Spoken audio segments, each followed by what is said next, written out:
pedindo a Deus que Deus nos dirija, que Deus nos conduza nesse culto de adoração.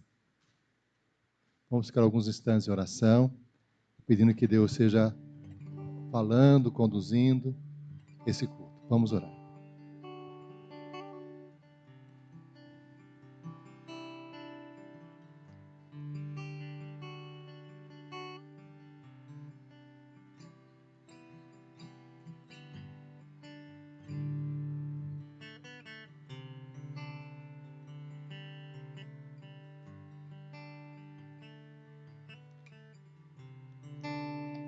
A palavra de Deus no Salmo 121 diz assim: Elevo os meus olhos para os montes. De onde me virá o socorro? Meu socorro vem do Senhor, que fez o céu e a terra. Não deixará vacilar o teu pé, aquele que te guarda não tosquenejará. Eis que não tosquenejará, nem dormirá o guarda de Israel. O Senhor é quem te guarda. O Senhor é a tua sombra à tua direita. O sol não te molestará de dia, nem a lua de noite. O Senhor te guardará de todo mal. Ele guardará a tua alma. O Senhor guardará a tua entrada e a tua saída, desde agora e para sempre. Eu me lembro que os tios da Darcy, quando nós visitávamos ele lá em Fernandópolis, toda vez que nós íamos fazer uma viagem, eles liam esse salmo, que é o salmo de proteção das viagens. Eleva os meus olhos para os montes, de onde virá o socorro? O meu socorro vem do Senhor, que fez os céus e a terra. Ele guardará a tua saída e a tua entrada, desde agora e para sempre. É o nosso Deus que nos guarda, o nosso Deus que nos protege. Nós estaremos orando, pedindo que Ele nos dirija nesse culto de adoração. Vamos nos colocar de pé e vamos estar orando a Deus. Vamos orar. Pai, nós te agradecemos por estarmos na tua casa. Te agradecemos porque o Senhor é um Deus presente. Um Deus que nos guarda, um Deus que nos protege, um Deus que guarda também todas as pessoas que nós amamos, um Deus que guarda amorosamente e poderosamente a nossa família. Senhor, nós suplicamos, vem estar nos conduzindo nesse culto de adoração. Que os cânticos de louvor a Ti, que as orações que nós elevaremos a Ti, que a Tua palavra fale a cada um de nós, nos transforme, mude a nossa vida. Senhor, vem estar nos conduzindo nesse culto de adoração, em tudo aquilo que nós realizarmos. É o que nós clamamos, Senhor, suplicamos a Ti, no nome de Jesus. Amém. Amém.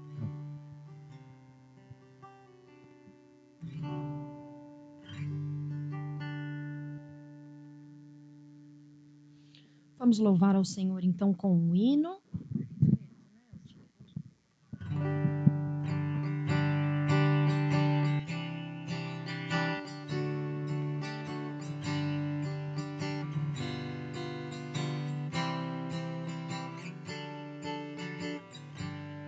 Graças dou-se pela vida, pelo bem que revelou.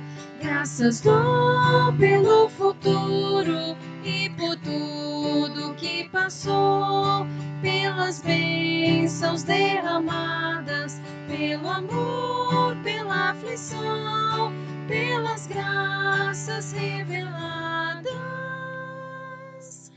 Graças dou por teu perdão. Graças pelo azul celeste e por nuvens que há também, pelas rosas do caminho e os espinhos que elas têm, pela escuridão da noite, pela estrela que brilhou, pela prece respondida e a esperança que falhou.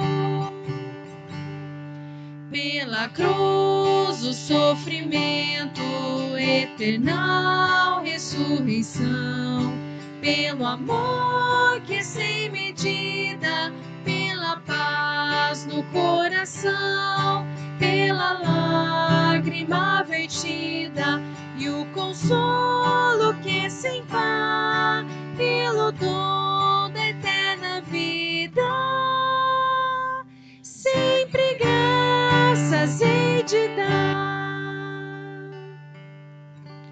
Amém. Que realmente possamos ser gratos a Deus por tudo isso que nós cantamos, né? Pelas bênçãos, pelas lágrimas, pela ressurreição do Senhor, por tudo. Amém. Vamos continuar louvando ao Senhor. Amém.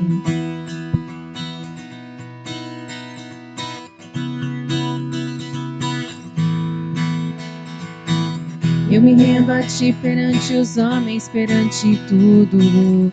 Quero que o universo seja minha testemunha. Vou erguer perante o teu trono minha adoração e levar com ela toda a minha gratidão, Senhor. És o motivo da minha alegria, Deus meu. És o caminho distante do mundo. Vou te alegrar com meu louvor. Eu quero te tocar com meu amor. Poder te abraçar, sentir o teu pulsar, meu coração bater ao meu. Vou te alegrar com meu louvor. Eu quero te tocar com meu amor, poder te abraçar, sentir o teu pulsar, meu coração bater ao meu.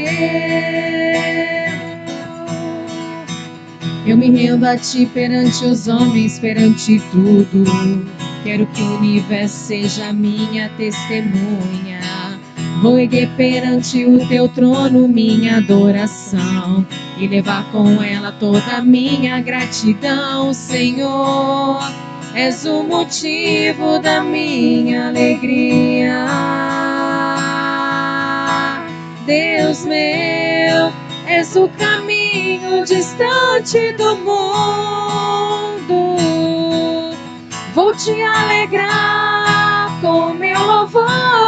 Eu quero te tocar com meu amor, poder te abraçar, sentir o teu pulsar, meu coração bater ao meu. Eu vou te alegrar com meu louvor. Eu quero te tocar com meu amor, poder te abraçar, sentir o teu pulsar, meu coração bater ao meu. Te amo, te adoro, me prostro pra te adorar, te alegrar. Te amo, te adoro, me prostro pra te adorar, te alegrar. Vou te alegrar com meu louvor. Eu quero te tocar com meu amor, poder te abraçar, sentir o teu pulsar, meu coração bater ao meu. Vou te alegrar com meu louvor. Eu quero te tocar com meu amor, poder te abraçar, sentir o teu pulsar, meu coração bater ao meu.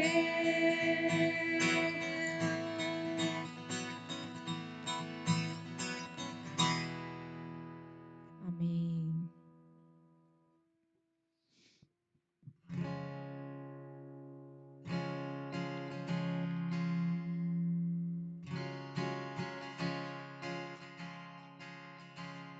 No mundo busquei,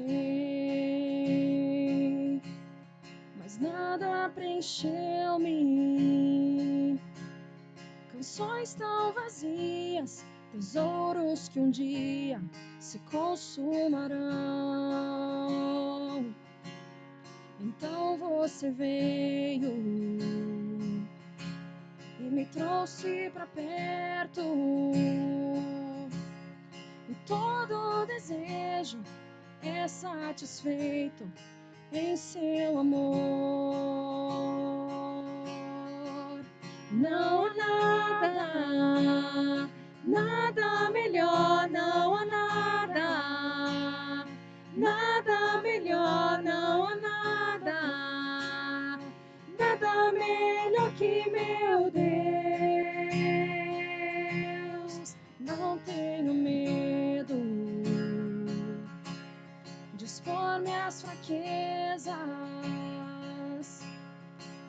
defeitos e falhas, não vou esconder, um amigo encontrei. O Deus das montanhas é o Deus dos vales, e não há lugar que a sua graça não possa me achar. Não há nada, nada melhor, não há nada, nada melhor, não há nada, nada melhor que meu Deus. Não há nada, nada melhor, não há nada, nada melhor, não há nada, nada melhor que meu Deus. Torna o luto em festa, a vergonha em glória, traz beleza às cinzas, o Senhor pode fazer. Traz a vida ao sepulcro, faz de ossos soldados, faz do mar um caminho, o Senhor pode fazer, o Senhor pode fazer. Não há nada, nada melhor, não há nada, nada melhor, não há nada, nada melhor que o meu Deus.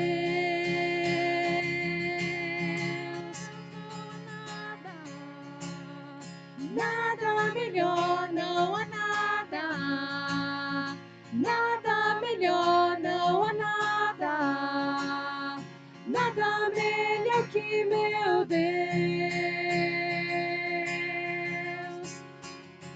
Torna o luto em festa, a vergonha em glória, traz beleza às cinzas, o Senhor pode fazer. Torna vida ao sepulcro, faz de ossos soldados, faz do mar um caminho, o Senhor pode fazer, o Senhor pode fazer, o Senhor pode fazer. Não há nada, nada melhor, não há nada, nada melhor, não há nada, nada melhor que o meu Deus. Senhor Jesus, não há nada melhor, Senhor, do que estarmos contigo, do que entregarmos as nossas vidas, do que consagrarmos as nossas vidas a Ti, Senhor Jesus. Sabemos, Pai, que o Senhor é presente. Sabemos, Senhor Jesus, que o Senhor tudo podes fazer, Senhor. E nós cremos, Senhor, na Sua autoridade. Nós cremos, Senhor, na Tua vontade, Senhor. Receba, Senhor, todo louvor e toda adoração. E que possamos realmente, Senhor, não só cantarmos da boca para fora, mas possamos ter uma vida, Senhor, consagrada a Ti e 100%, Senhor, na Tua presença. Em nome de Jesus é que nós oramos. Amém. E as crianças, temos Joaquim, Elisa. Vamos cantar? Ixi. Bora, Joca.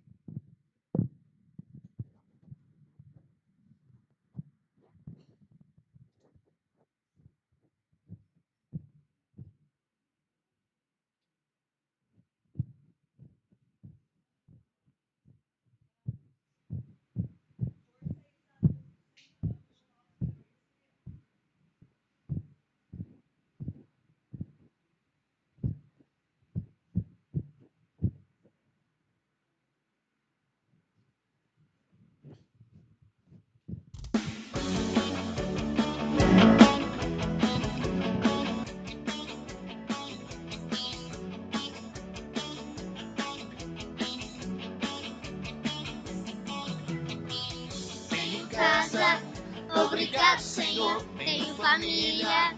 Obrigado, Senhor, tenho amigos. Obrigado, Senhor, tenho roupas, tenho brinquedos. Mas o melhor de tudo é ter o amor de Jesus. Tenho casa. Obrigado, Senhor, tenho família. Obrigado, Senhor, tenho amigos. Obrigado, Senhor, tenho roupas, tenho brinquedos. Mas o melhor de tudo é ter o amor de Jesus. Na, na, na. Na, na, na. Na, na, na. Ei, ei, ei. Na, na, na, na. Na, na, na. Na, na, na. Ei, ei, ei. Nunca vou deixar de te adorar, Senhor. Nunca vou deixar de falar contigo, Senhor. Nunca vou deixar de te adorar, Senhor. Nunca vou deixar de falar contigo, Senhor. A minha oração é de gratidão por tudo que tenho, pela criança que eu sou. Em tudo quero te adorar, Senhor. Tenho casa. Obrigado, Senhor, tenho família. Obrigado, Senhor, tenho amigos. Obrigado, Senhor, tenho roupas, tenho brinquedos. Mas o melhor de tudo é ter o amor de Jesus. Tenho casa. Obrigado, Senhor, tenho família. Obrigado, Senhor, tenho amigos. Obrigado, Senhor, tenho roupas, tenho brinquedos. Mas o melhor de tudo é ter o amor de Jesus. Na, na, na, na. Na, na, na. Na, na, na. Ei, ei, ei. Na, na, na, na. Na, na, na. Na, na, na. Ei, ei, ei. Nunca vou deixar de te adorar, Senhor. Nunca vou deixar de te adorar, Senhor. A minha oração é de gratidão por tudo que tenho, pela criança que eu sou. Em tudo quero te adorar, Senhor. Tenho casa. Obrigado, Senhor, tenho família. Obrigado, Senhor, tenho amigos. Obrigado, Senhor, tenho roupas, tenho brinquedos. Mas o melhor de tudo é ter o amor de Jesus. Mas o melhor de tudo é ter o amor de Jesus. Mas o melhor de tudo é ter o amor de Jesus.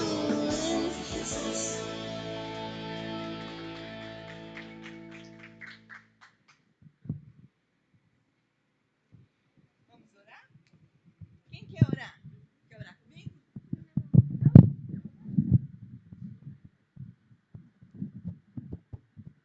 Senhor, nós te louvamos por estarmos aqui na tua casa, ó Deus.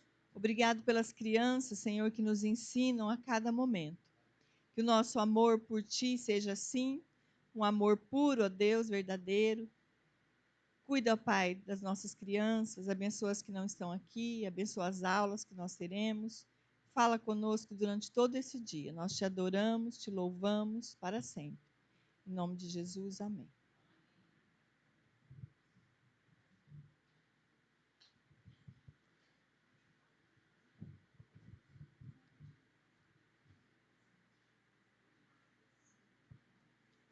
A palavra de Deus diz para orarmos uns pelos outros para sermos curados.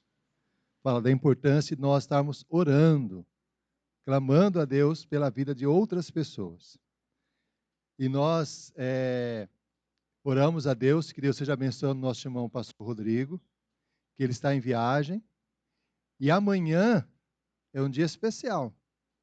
Amanhã ele faz 48 aninhos. E com muito cabelo. Haja cabelo. Eu já estou perdendo quase tudo aqui. Então amanhã o pastor Rodrigo faz 48 anos, né? Nós agradecemos a Deus, orarmos a Deus pela vida dele. Amanhã também o nosso irmão presbítero Djalma vai fazer um exame muito especial para ver um óculos, para ele poder enxergar melhor, melhorar a visão dele, né? Então amanhã é um dia especial para o nosso irmão presbítero Djalma. O nosso irmão Lucas também está saindo de viagem daqui a pouquinho. Meio-dia vai para Londres, né? Londres é uma viagem intensa, vai cruzar o Atlântico, né? Que Deus possa abençoá-lo nessa viagem. Os irmãos têm mais pedidos de oração para nós estarmos colocando diante de Deus? Nosso irmão Boiago. Pelo Marcos.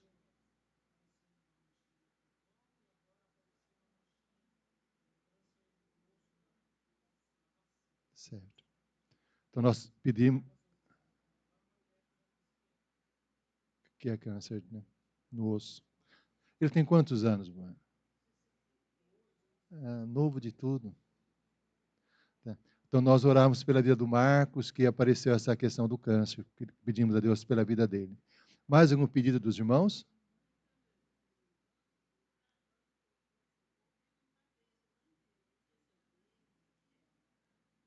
Sim. Oramos pelo nosso irmão Evandro, que está lá no pronto-socorro, porque a dengue está na região nossa. No meu trabalho é quase 50% já com dengue. Todo mundo perto de mim. Pela saúde da nossa irmã Alice. Pela Gisele. Orarmos a Deus por ela. Pela saúde do seu Raul.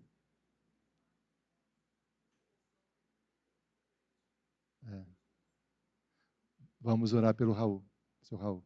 Mais algum pedido dos irmãos? Então nós vamos estar orando, colocando todos esses pedidos diante de Deus, né? Vou pedir que o nosso irmão Cláudio Garcia nos dirija a Deus nessa oração. Vamos orar a Deus, porque Deus ouve a nossa oração.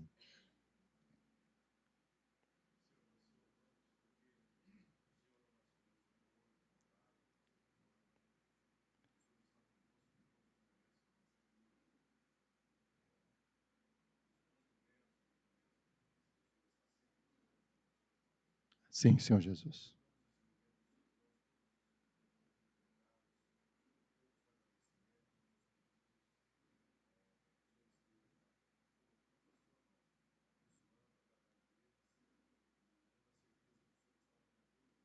Amém, Jesus.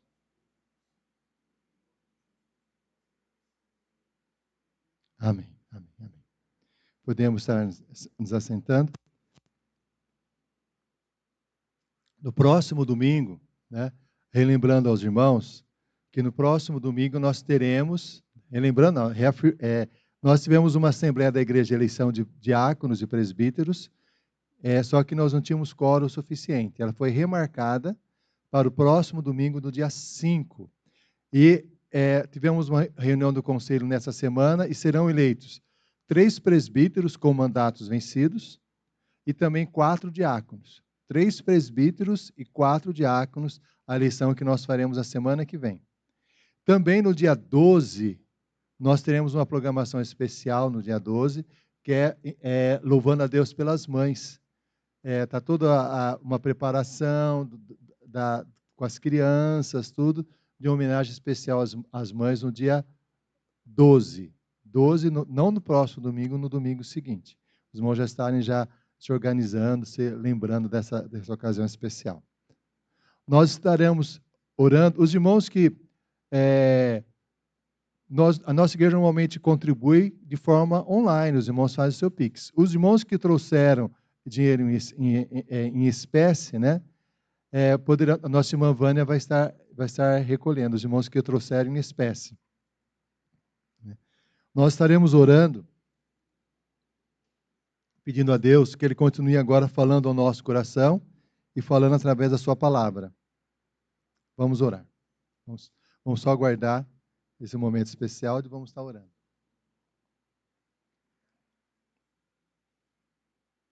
Vamos orar então. Pai, nós te agradecemos pelo teu amor, te agradecemos pelos irmãos que contribuíram com seus dízimos e ofertas, os irmãos também que contribuem, ó Pai, através de forma online, e nós pedimos a ti, vem estar agora falando a cada um de nós, como o Senhor já está falando. Fala a cada um de nós agora, através da tua palavra, através do teu Santo Espírito. Que a tua palavra, Senhor, opere mudanças em pensamentos, ações, nas nossas emoções. Trabalha, Senhor, com a nossa vida por meio da tua palavra. Jesus, que é o Senhor da igreja, o cabeça da igreja, vem estar falando a cada um de nós. Vem estar falando às nossas almas. É o que nós te pedimos, Senhor, no teu nome maravilhoso, Jesus. Amém. Meus irmãos, o ano passado, eu estava fazendo café em casa, tranquilo, e a Darcy me chamou. Isso é perigoso. Porque assim que ela me chamou, eu me distraí. E virou tudo o café em cima de mim. Queimou todo o meu braço direito. Queimou. Ficou tudo vermelho, vermelho, vermelho. Eu achava que não ia dar em nada. Coloquei o braço debaixo da torneira, deixei um tempinho lá, mas ficou muito vermelho o braço. E começava a queimar. Aí fui na farmácia, comprei algumas pomadas, passava, não adiantava nada. Já fazia algum tempo, né? E aquela mancha, não sei se os irmãos se lembram, tem uma mancha vermelha no braço durante um bom tempo. Até que, na escola, uma colega de trabalho falou o seguinte, na minha casa eu tenho um pé qual o nome que ela falou? Um pé de babosa, uma planta de babosa. E ela falou, eu peguei quando eu queimo alguma coisa, eu pego a babosa, passo e sara rapidamente. Eu falei, não é possível. Eu lembrei que na minha casa tinha um pé de babosa plantado num vaso. Cheguei, quebrei a babosa, passei em cima, assim que eu passei, imediatamente refrescou. Fez uma camada. E passou um tempo, sarou. Os irmãos para ver, quase não tem mancha, sarou, praticamente sarou. Então, nós havíamos plantado, algum tempo atrás, essa babosa lá num vaso em casa, e na hora que precisou, foi utilizada a babosa e recuperou plenamente o meu braço da queimadura. Eu não sabia disso. Eu até desconfiava que a babosa ia queimar o braço. Na hora que quebrei o talo da babosa, eu pensei, será que vai realmente melhorar? E melhorou muito, muito mesmo. Eu não sabia disso. Não sei se os irmãos sabem disso, da importância da babosa em relação à queimadura. Né? A Margali falou que tem esse efeito mesmo. Fiquei espantado. As pomadas não tiveram tanto efeito como a babosa. Essa questão de nós semearmos algo e colhermos o que nós semeamos, o caso de eu ter semeado lá em casa a babosa tanto tempo atrás e depois ser colhido o fruto, é um princípio espiritual muito importante na palavra de Deus. Que nós vamos estar refletindo hoje sobre isso. Que nós podemos até afirmar, de acordo com a palavra de Deus, existem 3 leis espirituais à semeadura, que devemos guardar essas leis na nossa mente, no nosso coração, para poder colocar em prática no nosso dia a dia. Vamos abrir a Bíblia lá no livro de Gálatas. Gálatas capítulo 6. Gálatas capítulo 6, nós faremos a leitura a partir do versículo 7. Livro de Gálatas, capítulo 6, faremos a leitura a partir do versículo 7. Gálatas 6, a partir do versículo 7.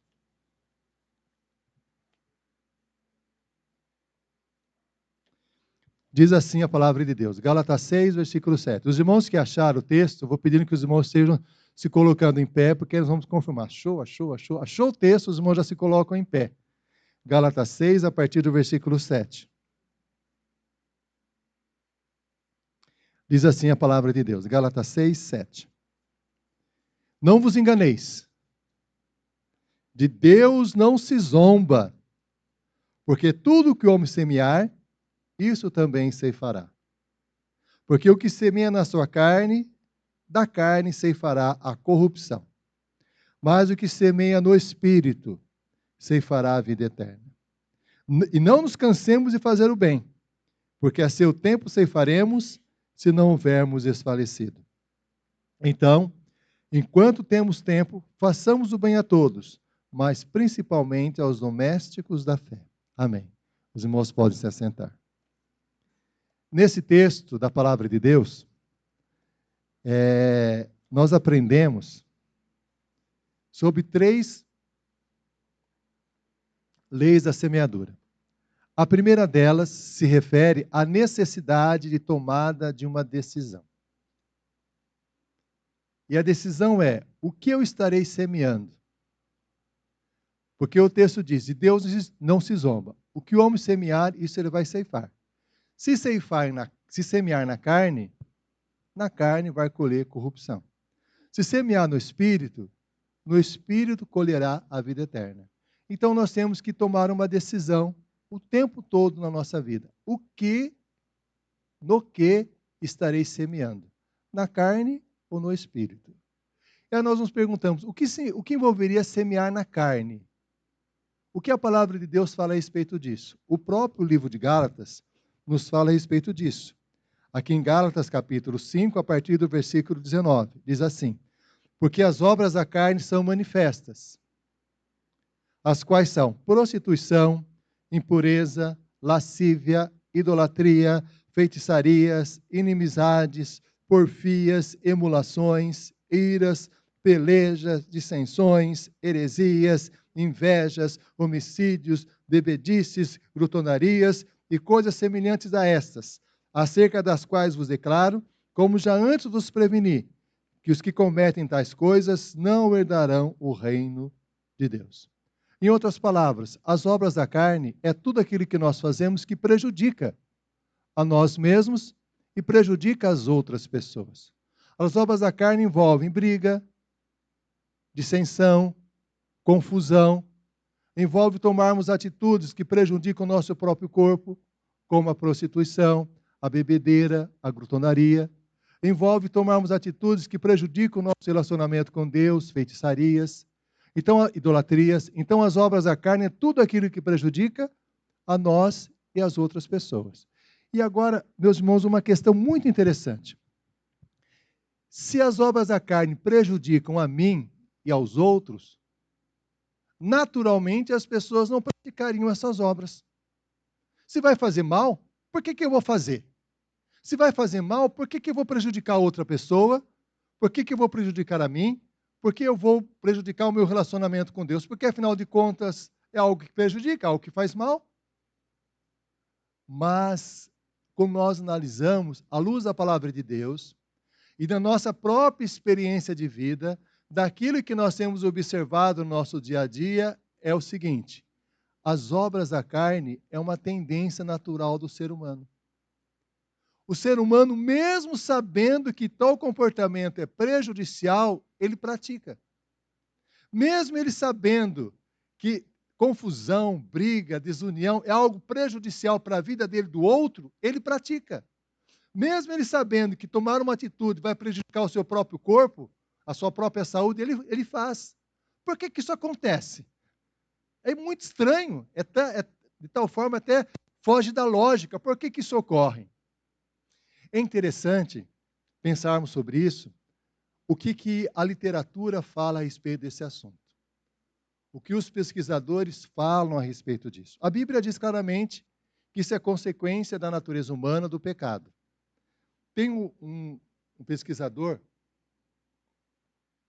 Daniel Kahneman, ele é prêmio Nobel em economia.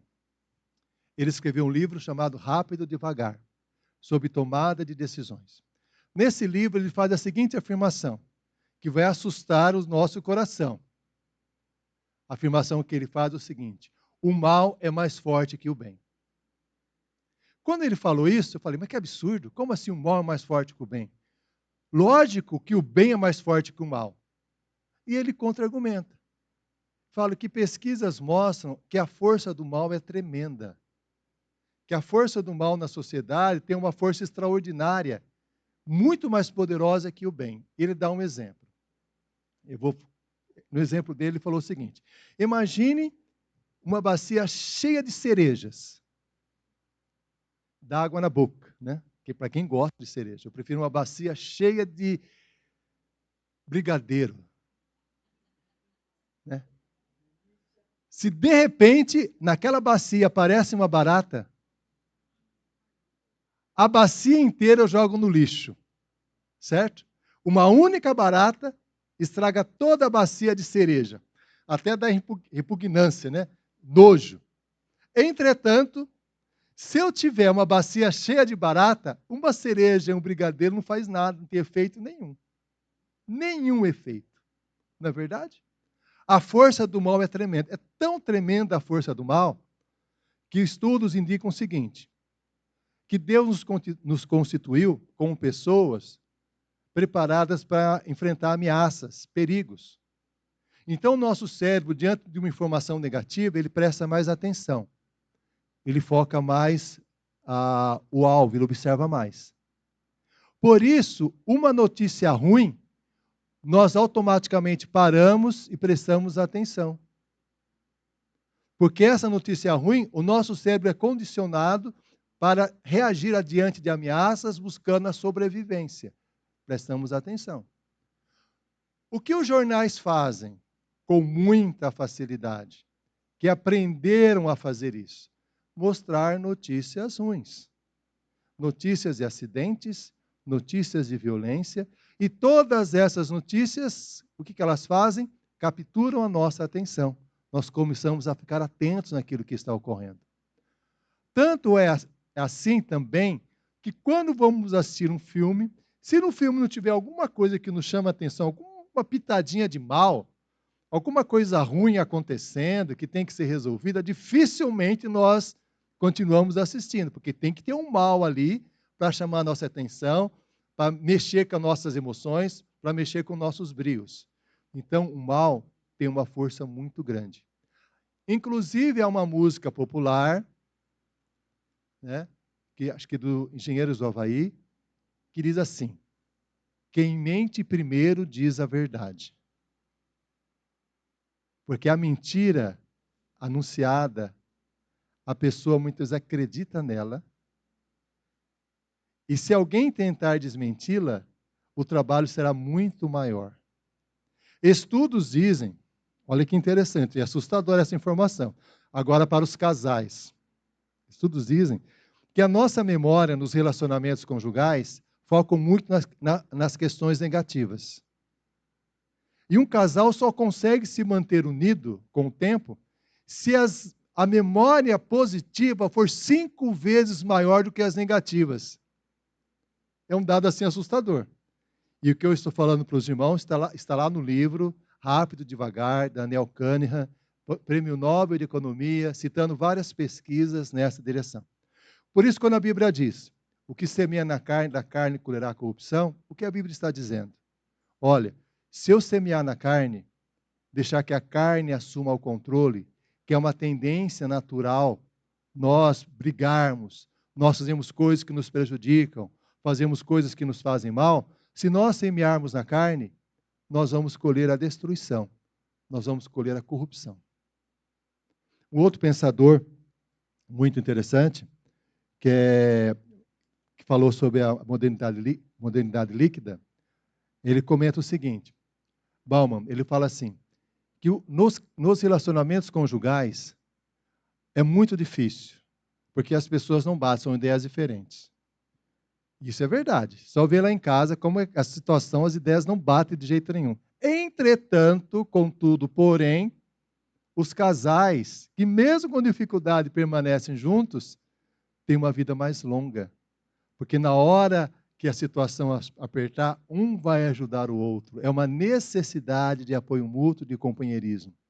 Então, quando nós analisamos a palavra de Deus, quem semeia na carne colherá a corrupção, isso é uma verdade. Todas as vezes que nós resolvemos seguir a nossa tendência natural de agredir, de prejudicar, de deixar que o ódio nos domine, que o rancor assuma o controle da nossa vida, nós vamos colher muitos frutos negativos. Quem semeia na carne colherá corrupção.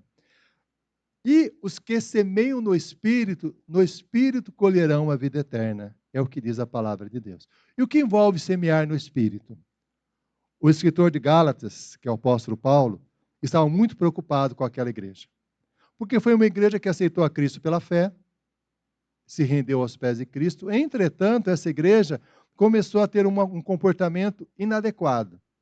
Começaram no espírito e estavam agora vivendo pela carne. Olha o que diz a palavra de Deus, aqui em Gálatas 3, do versículo de 1 a 3. Diz assim, ó insensato Gálatas, quem vos fascinou para não obedeceres à verdade?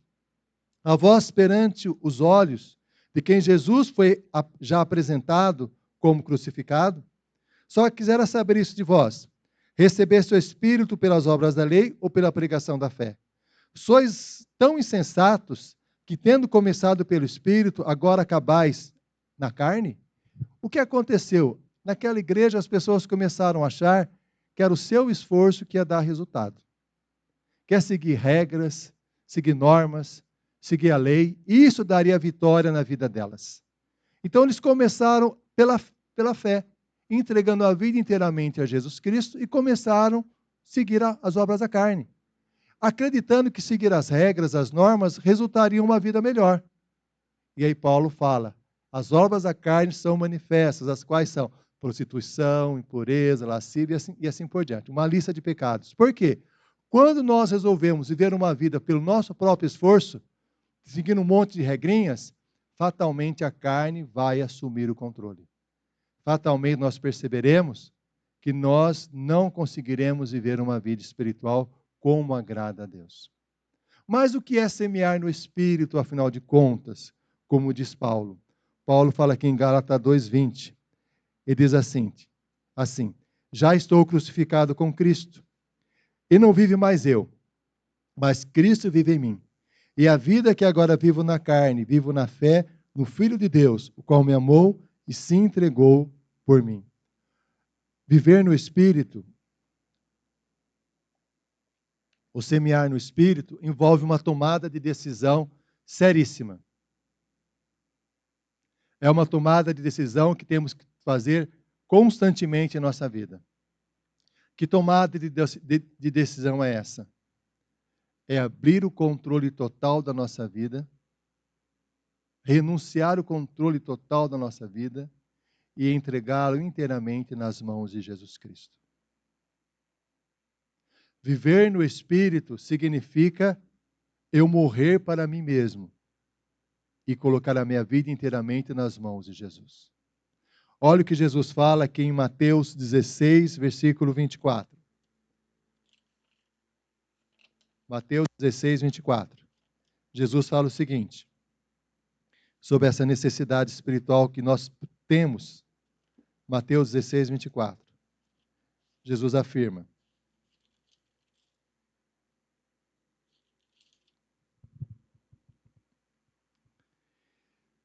então disse Jesus aos seus discípulos, se alguém quiser vir após mim,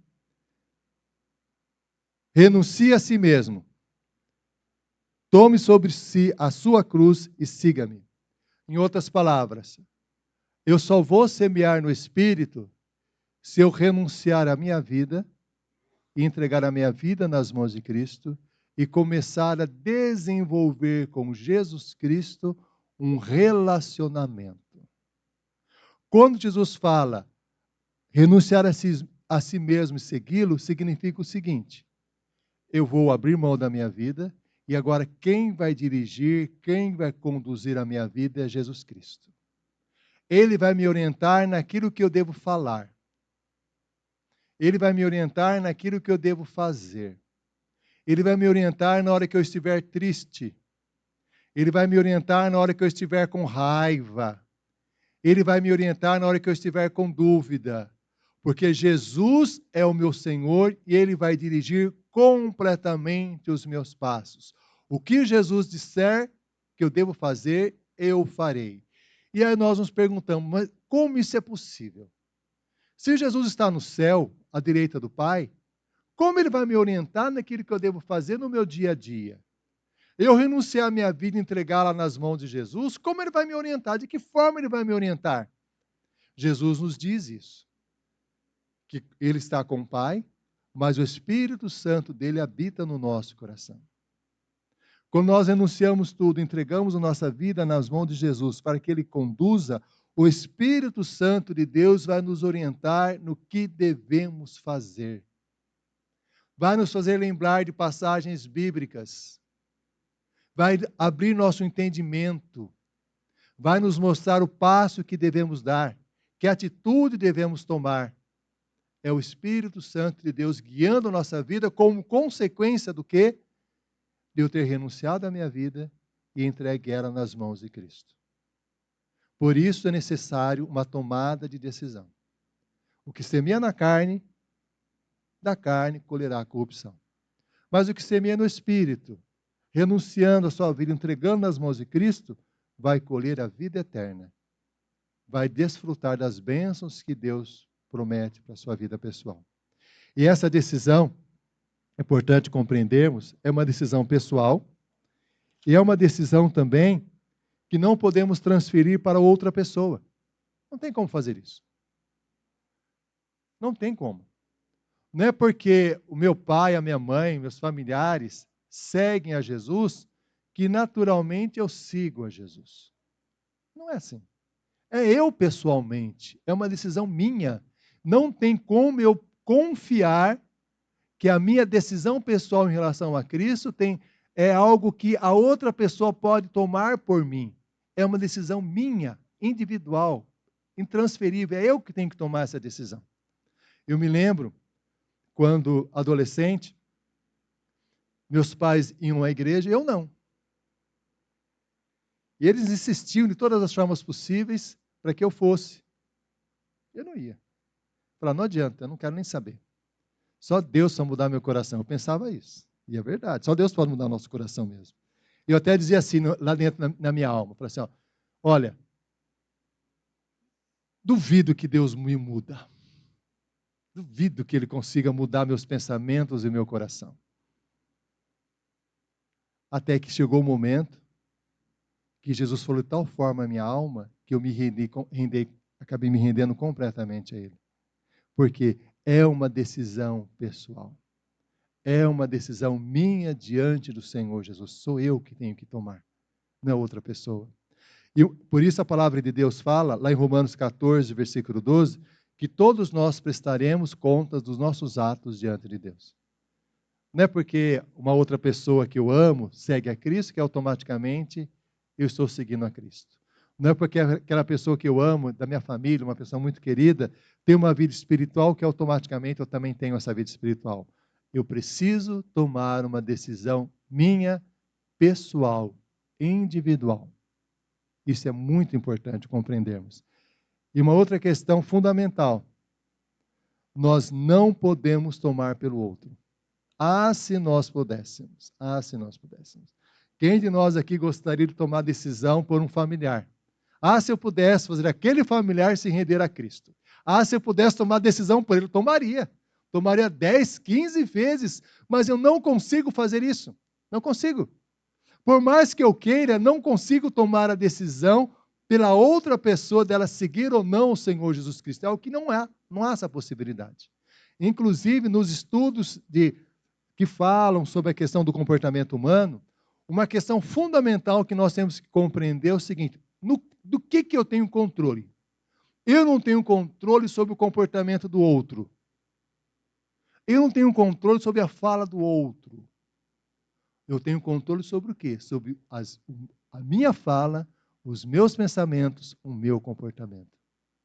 O Senhor Jesus Cristo mostra isso claramente quando ele se encontra com um jovem rico que chegou diante dele com uma pergunta muito importante, uma pergunta essencial. O jovem rico chegou para Jesus e falou: mestre, o que eu devo fazer para herdar a vida eterna? Pergunta 10. Corretíssima pergunta. E Jesus respondeu: vai, vende tudo que tem, dá aos pobres e siga-me. Sabe o que Jesus disse para ele, em outras palavras? Renuncie a sua vida e coloque a sua vida nas minhas mãos. Não era uma questão apenas de bens materiais. Renuncie a sua vida e entregue a sua vida nas minhas mãos. Aí você vai ter a vida eterna. A Bíblia diz que depois dessas palavras, o jovem ficou triste e foi embora. Jesus não foi correndo atrás dele. Falou: não, peraí, eu me enganei, não é bem assim não. Eu acho que não precisa renunciar tanto. Renuncia, dá metade só dos seus bens. Não precisa renunciar a tudo. Jesus não fez isso. Por quê? Porque Jesus sabia que aquela pessoa, aquele jovem, tinha que tomar a decisão dele. A Bíblia fala no livro de Provérbios, Provérbios 19, versículo 19, o seguinte: não livre um homem iracundo no seu comportamento. Sabe, um homem briguento? Porque se você livrar, ele vai cometer o mesmo erro de novo. Às vezes nós não fazemos isso. Às vezes, para tentar ajudar as pessoas, nós não fazemos coisas que elas deveriam fazer, que é a responsabilidade delas, que o comportamento é delas. E quando nós fazemos isso a situação melhora? Piora. Imagine, tem aqui a nossa irmã Estela, que é professora, Cidinha, que é professora, né? Os professores sofrem demais. O professor manda aquela lição maravilhosa para casa, para o aluno fazer, e no dia seguinte a lição vem perfeita. Tudo certinho, maravilhoso, a letra maravilhosa. Aí o professor pergunta, quem fez? A minha mãe, meu pai. Não é comum?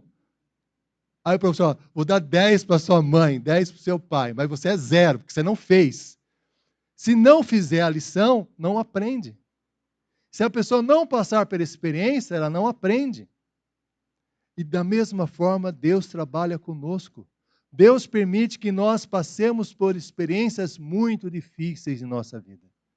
Experiências que nós não gostaríamos de passar. Experiências que nos colocam na beira de um precipício. Experiências que mexem profundamente com os nossos pensamentos, com as nossas emoções. Mas por que Deus faz isso, afinal de contas? Por que Ele não muda o meu coração de uma vez? Por que Ele não muda os meus pensamentos de uma vez? Por que eu tenho que passar por isso? Porque é necessário, nessas experiências, tomar a decisão. E qual decisão? Semear na carne ou semear no espírito? Qual decisão estarei tomando? Qual decisão eu vou tomar? Quando Jó perdeu tudo que tem, sua família, os seus filhos, tudo, a mulher dele disse, amaldiçoa o teu Deus e morre. Jó respondeu para ela, você está louca? Como vou poder amaldiçoar Deus? Meus irmãos, os irmãos já passaram pela seguinte experiência, pensem bem nisso. Eu já passei por experiências diante de Deus, que eu questionei muito o que estava ocorrendo. Mas houve experiências em nossa vida que a dor era tão intensa, era tão grande, que nós não conseguimos nem questionar a Deus. A única coisa que nós pedimos é, Deus me ajude. Deus me ajude. Porque eu não consigo. Não conseguimos nem, por que o Senhor está fazendo isso comigo? Por que está acontecendo? Não, Senhor, eu preciso de ajuda. Nessa semana, faleceu a nossa irmã Leda. Nós estivemos lá, o pastor Rodrigo também. Eu vi a nossa irmã Shirley, estava junto com a nossa irmã Marisa. Eu cheguei para Shirley e pensei, misericórdia. O filho dela e o marido foi levado embora. Nosso irmão Guilherme, né? E Daniel foi levado embora por um câncer. Poderia fazer o quê? Questionar a Deus de todas as formas possíveis e imagináveis. Amaldiçoe-se Deus e morre. E eu perguntei como que ela está. Ela falou assim, só Deus para me dar força. A dor é tão grande que todo argumento cai por terra. Só Deus para nos ajudar. Rubem Alves, que foi um teólogo brasileiro, já faleceu. Ele escreveu um livro que na época eu achei um absurdo. Mas a dor é tão grande que eu consigo compreender o que ele disse no livro. Ele falou o seguinte, se Deus não existisse, nós teríamos que inventá-lo. Porque senão a dor não consegue suportar. Há situações na nossa vida que a dor é tão grande, é tão difícil, que se não existisse Deus, teríamos que inventá-lo, porque não conseguimos suportar a dor em situações tão complicadas. Porque com Deus ainda há esperança. Com Deus ainda há uma possibilidade de mudança. É agarrar-se a Deus como a única esperança da nossa alma, da nossa vida, como nosso bem mais precioso, porque sem Ele não dá para viver, não dá para suportar a vida. Isso é semear no Espírito. É compreender que somente em Deus nós temos esperança. Só Ele consegue nos ajudar. É uma experiência muito pessoal, muito individual. Vai além da nossa compreensão. Às vezes, nossa cabeça começa a questionar as coisas. Mas quando a dor aperta, só Deus para nos ajudar. Nós falamos, todo argumento cai por terra. Enquanto estamos argumentando, nós estamos indo no estágio de dor que promete essa argumentação. Mas essa dor é tão intensa, acaba tudo. É só Deus. Senhor, me ajuda. Senhor, me socorre. Ai, meu Deus. Ai, meu Deus. Tem pessoas que mesmo sem ter contato com a mãe está muito distante, quando sofre uma situação enorme, grita, ai, minha mãe! Mesmo a mãe estando muito distante, porque é um apelo que sai do íntimo do coração para pedir ajuda. E a mesma coisa em relação, ai, meu Deus, me ajuda, porque a situação é insuportável. Essa é uma experiência, isso é semear no Espírito. É o que a palavra de Deus diz. Então, semear no Espírito envolve necessariamente uma tomada de decisão. Semear na carne ou no Espírito? Onde eu vou semear? Se eu semear na carne, que é muito mais fácil, que é muito mais tranquilo, eu vou colher a corrupção. Mas se eu semear no Espírito, renunciar à minha vida, entregar nas mãos de Cristo e deixar que Ele me conduza pelo seu Santo Espírito, eu vou colher a vida eterna. E esse texto também nos ensina, Gálatas 6, 7 a 10, que é necessário tomar uma decisão e também precisamos também reconhecer que existe um processo. A palavra difícil, processo. O que é processo? Processo é algo que acontece da noite para o dia? Processo é algo que é demorado, leva um tempo. Acontece, tá? Um processo. Nós estamos tão acostumados com a questão da internet que dá informações rápidas. Quando nós mandamos mensagem no WhatsApp, já queremos que a pessoa responda imediatamente, você fica nervoso, fica lá ouvindo, não respondeu ainda, não respondeu ainda, fica lá, aquela angústia, que nós achamos que a vida é assim, mas não é assim, é um processo. Semear no Espírito e colher a vida eterna, semear na carne e colher a corrupção é um processo que leva tempo. Quem está semeando na carne, é muito comum acontecer, ela acha que vai estar tudo certo. Não. Eu estou seguindo o meu coração. Eu estou seguindo meus desejos. Meu coração está dizendo isso, eu vou fazer esse caminho, pronto, vai dar tudo certo. Afinal de contas, eu sei, vai dar certo. Vai dar tudo correto, não tem nenhum problema. Só que o resultado vai ser no final do processo. Os irmãos que trabalham em educação, sempre gostam de citar exemplos de educação, o que nós vemos de crianças que no final do processo, por decisão equivocada dos pais atrás, agora tem uma ação muito delicada dentro dos olhos ali e não sabe o que fazer. Como uma criança que adolescente que a escola quer fazer de tudo para ela não estar na escola porque ela só vai traficar drogas, porque a família deixou caminhar nessa situação. E agora a mãe chora, mas fazer o quê? E o processo? Por que você não fez antes? E agora, o que vai ser feito? Como mudar a situação? É um processo. Se é um processo, demanda o quê? Paciência. Paciência. Os irmãos, as irmãs aí que tiveram privilégio, isso foi tirado dos homens, tudo bem. Eu até compreendo. A própria gestação da gravidez, né? Quando ela se ficou grávida, eu falava, não, eu achava aquilo, falando, por que as mulheres? Mas tudo bem. 9 meses o processo até vir o bebê, até que ele nasça. Aquele carinho, aquele processo de criação, desenvolvimento. Quando a criança nasce, Deus de tal forma confia nos pais que coloca a criança no seio da família para que a criança vá aprendendo com a família como falar, o que falar, como andar, como compreender o mundo. É no seio da família que a criança aprende um processo que leva a vida inteira. Se é um processo, isso exige de nós paciência. Semear no Espírito envolve paciência para colher o fruto. O que a palavra de Deus diz lá no Salmo 1, versículo 3, né? É como árvore plantada junto a ribeiro de águas, que no devido tempo dá o seu fruto.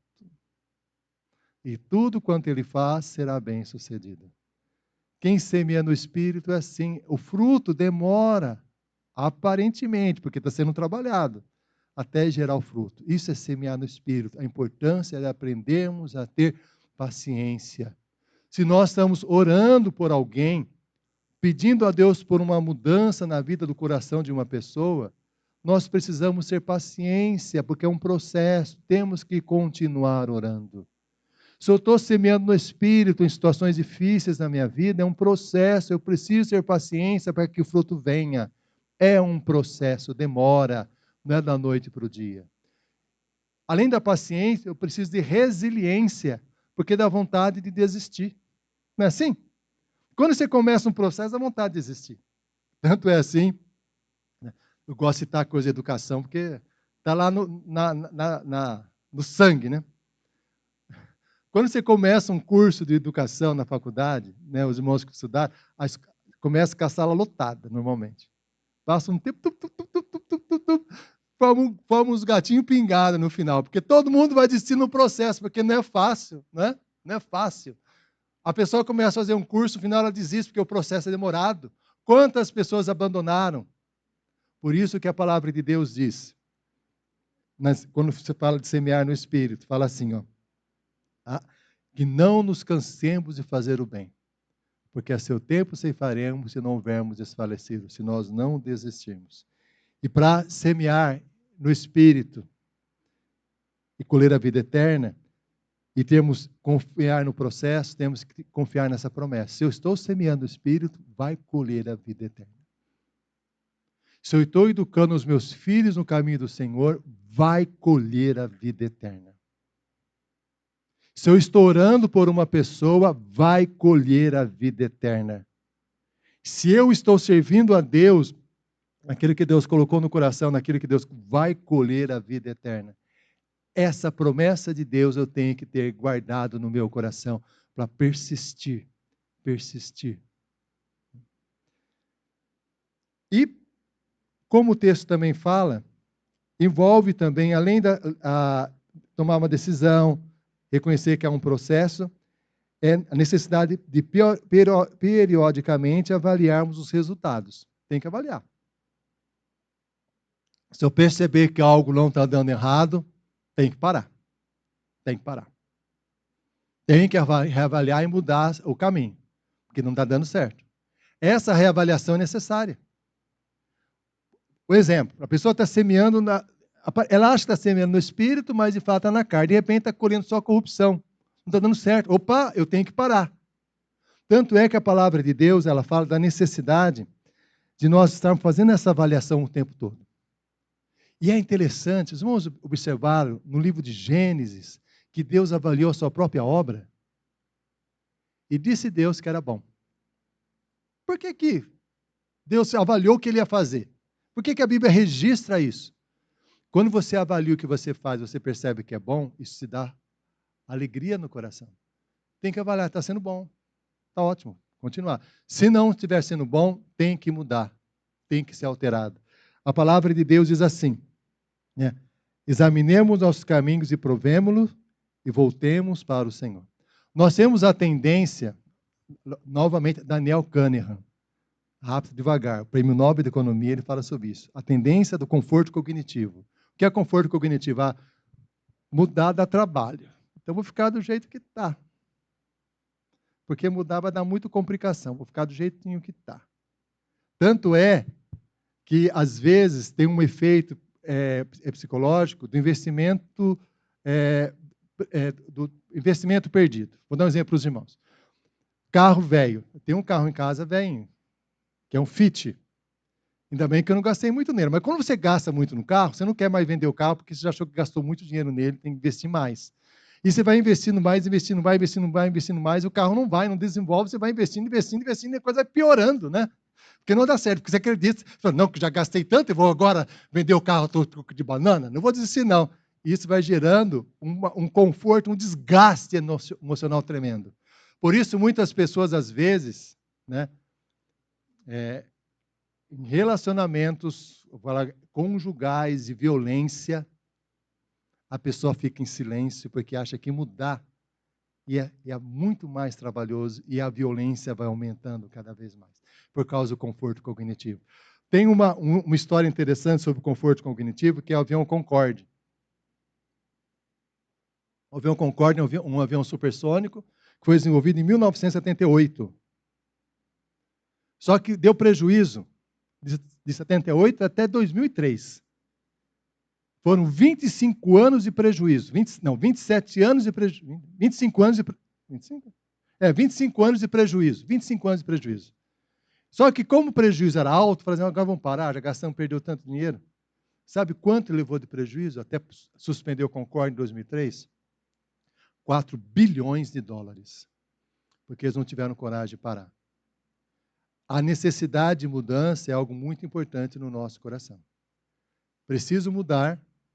Se eu percebo que o caminho não está bem, preciso mudar. Mudar a minha vida com Deus. E essa mudança em relação a Deus sempre envolve um princípio básico. Se alguém quer vir após mim, assim mesmo se negue, tome a sua cruz e siga-me. Nos rendermos inteiramente e completamente aos pés do Senhor Jesus Cristo. Essa é uma avaliação constante na nossa vida. Como está a minha vida diante de Jesus? Se o meu coração é dominado por tribulações, por angústias, não se engane.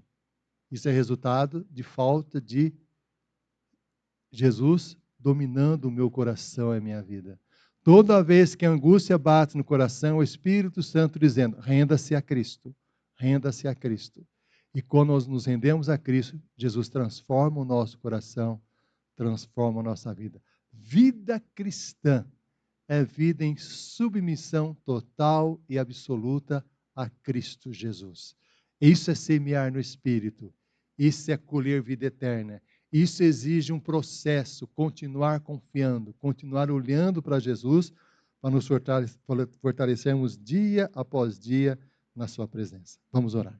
Pai, nós te agradecemos pela tua palavra que fala ao nosso coração da necessidade de confiarmos em ti, da necessidade de semearmos no Espírito, Senhor, para colhermos a vida eterna.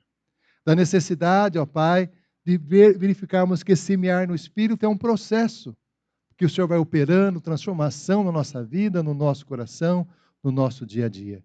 Que esse semear no Espírito envolve a necessidade de tomarmos decisão, reavaliarmos a nossa vida. Se algo está errado, está conturbado, preciso, Senhor, voltar-me novamente para Ti e me render inteiramente aos Teus pés. Porque sem Ti, Senhor Jesus, nós nada podemos fazer.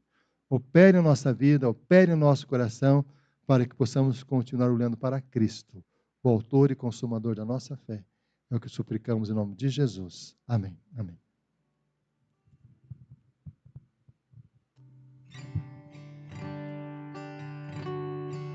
Sim.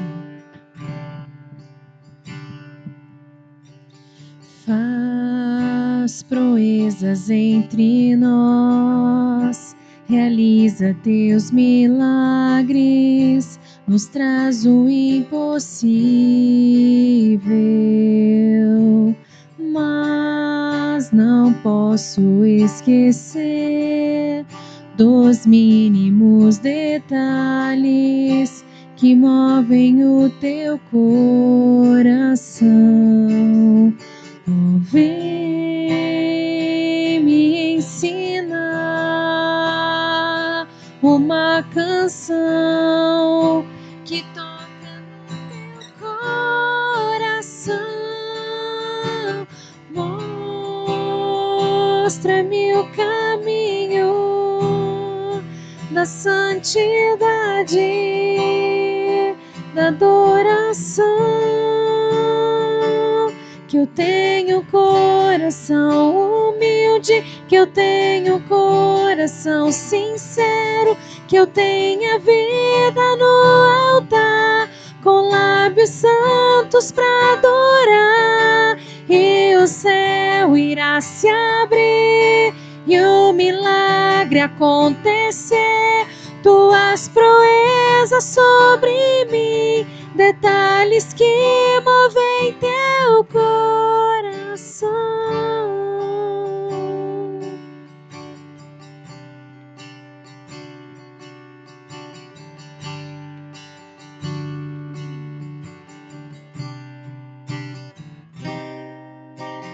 faz proezas entre nós, realiza teus milagres, nos traz o impossível. Mas não posso esquecer dos mínimos detalhes que movem o teu coração. Vem me ensinar uma canção que toca no teu coração. Mostra-me o caminho da santidade, da adoração. Que eu tenho coração humilde, que eu tenho coração sincero, que eu tenha vida no altar, com lábios santos pra adorar, e o céu irá se abrir e o milagre acontecer. Tuas proezas sobre mim, detalhes que movem teu coração.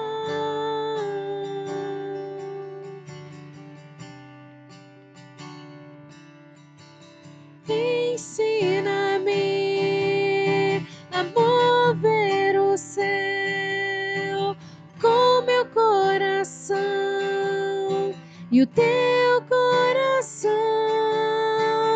Ensina-me a tocar o céu com o meu louvor e a minha adoração.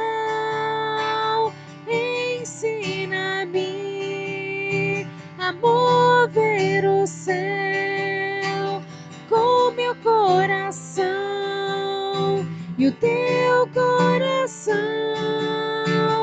Ensina-me a tocar o céu com o meu louvor e a minha adoração. Que eu tenho coração humilde, que eu tenho coração sincero, que eu tenha vida no altar, com lábios santos pra adorar, e o céu irá se abrir e o milagre acontecer. Tuas proezas sobre mim, detalhes que